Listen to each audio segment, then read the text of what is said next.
Hello everyone, Dan here from SDI. Today we're finally announcing that we have settings for the OE Fox shocks on Xpeditions.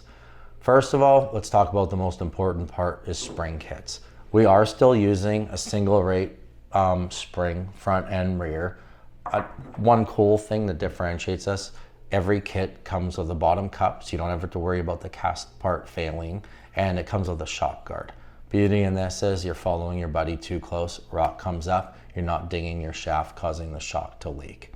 Now, E-Click and the stock OE shocks, everybody asks us, why are you using a single rate? Like, the UTVs have gone dual rate for so long. And dual rate has its purpose, but on these heavy vehicles, we really feel like the single rate is the way to go.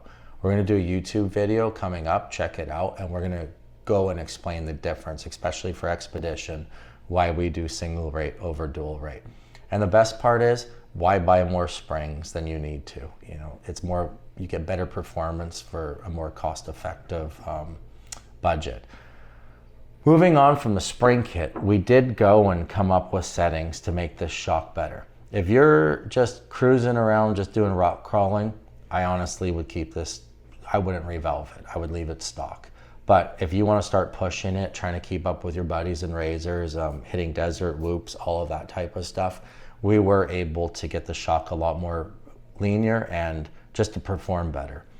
These shocks have a huge bypass area that basically the shock just is very loose and doesn't have any performance. With our valve setting and the spring kit, it becomes a lot more linear. You have a lot more control as the shock's going through the stroke, allowing you to really push the Xpedition further. A couple other cool things. We have an extended bladder cap, which allows us to increase oil volume, keeping the shock a little bit cooler. Or if you're on more of a budget, our Raptor adapter literally fits right into the OE cap and allows you to charge nitrogen with a normal needle gauge. So all this is on our website, please check it out. And if you want to learn more about dual rate versus single rate springs, check out our YouTube channel.